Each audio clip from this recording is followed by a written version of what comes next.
Hi, Jackie of readmeeatmeetdrinkme.com. Thank you so much for visiting my channel.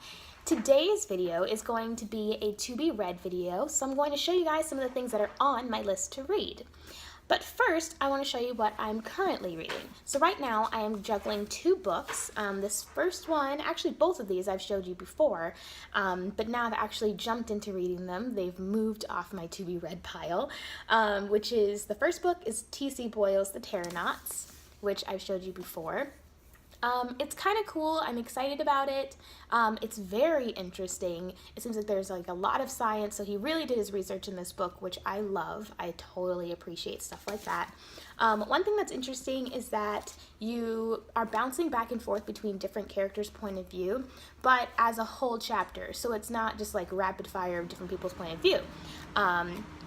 So this first chapter, for example, you're just with one woman and it's 27 pages just with her. So sometimes it can be confusing because they all are a part of each other's stories, because it's these 8 Terranauts that are together in the dome.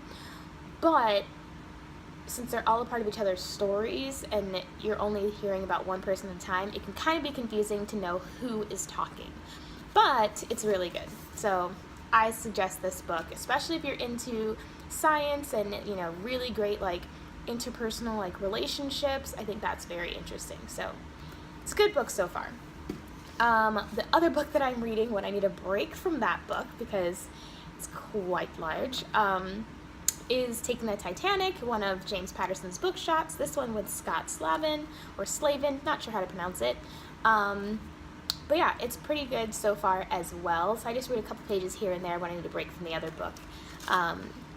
But it's good. It's about these 2 thieves that are posing as newlyweds, and they're planning on, you know, holding up this heist on the Titanic, which in my opinion would make a great comedy. It sounds like just that premise would be hilarious. Like, oh, we're going to pretend that we're married, and we're going to go to the Titanic, and we're going to steal all this stuff from all the rich people, and we all know what happens at the end of Titanic. We know that the boat sinks. So I feel like it would be a really good comedy. But, you know, it's a little heist mystery, so not really a comedy. But yeah, so pick it up. It's nice, really, really short. You can read through it super quickly if you want to just read it at one time.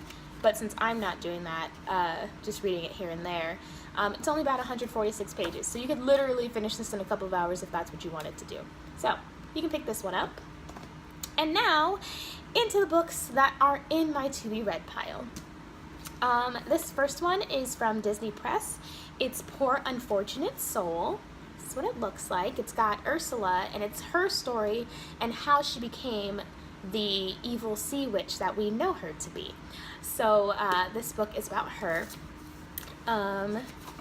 What's cool, I think, is when you like take off the cover, you can see Vanessa, who is her alter ego, if you've seen the original Little Mermaid, when she is human.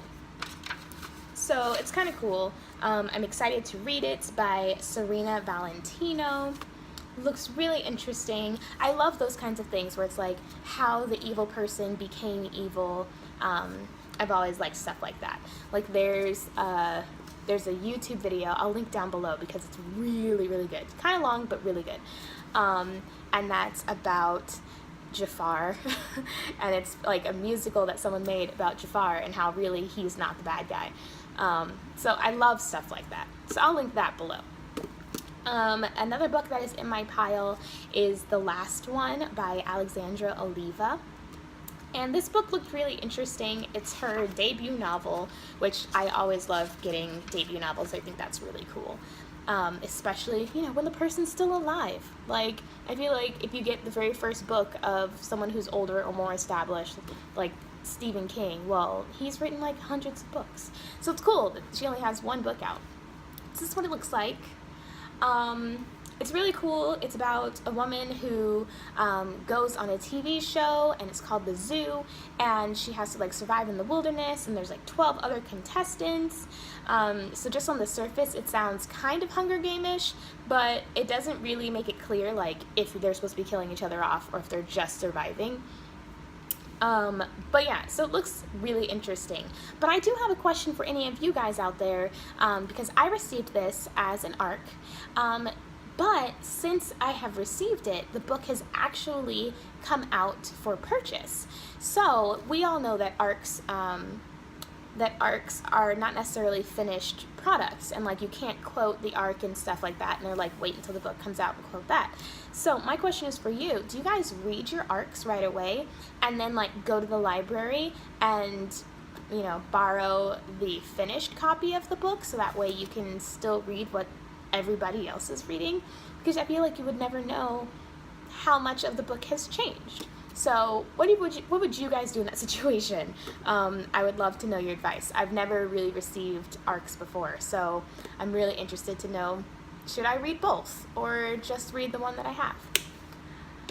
Okay, the next book was a surprise. I didn't intend on picking it up. I was actually wandering around because I was going to pay my phone bill like a normal person. And I was like, oh, Christian bookstore. I wonder if they have anything interesting in there. So I ended up finding this book, which is One Paris Summer. And it looks pretty interesting. It's by Denise Grover Swank. That's a very fancy name. But this book looks interesting. It looks very YA, and that's how it sounds. There's a girl named Sophie who, is not really on good terms with her father because he has divorced her mother, and she and her brother are going to Paris because their father is getting remarried to some new woman who also has a daughter. So they're about to have a stepsister. So they're going to have to spend the summer in Paris getting to know all of them while the father is getting married in 2 weeks. And so there's just a lot going on. So I'm interested in this one to see how it goes, because like they're 2 feet really close together. That means there's going to be love in there somewhere. And it's in Paris, so he's probably some French guy. His name is Matthew, but it's not spelled normal. It's spelled in a different way. So I'm assuming he's French. But yeah, so it seems interesting. I don't know. I've never really read any YA that was like a faith-based book, other than like the Left Behind series that they had for kids. So I don't know. I don't know what to expect from this book. I don't know if it's going to be like a regular YA book or if all of a sudden in it it's going to turn really preachy, so to speak. I don't know. So that is definitely why it's on my list. I'm excited to figure out where it goes. The last book on my to-be-read list is on it because of my husband. He got me into the Ender's Game series, which I enjoyed the Ender's Game book, and I enjoyed the movie. And then there was a spin-off series for one of the characters, Bean, and that's called Ender's Shadow because he kind of lives in the shadows and he has all these moves and strategies that he does that other people don't know about, and he's really smart, and so he kind of works in the shadows, so to speak. So that's the Ender's Shadow saga. Well, I never actually finished the Ender saga, which is just about that character, the main character from the first book. And I don't know, I just didn't connect to him as much as I connected to Bean, so I've never picked up the other books. My husband, however, has decided that I absolutely must read those books, so this is for you, babe. You're on my list. It's Speaker for the Dead by Orson Scott Card. So that's on my list, so I can finally make it through the original Ender's Game saga.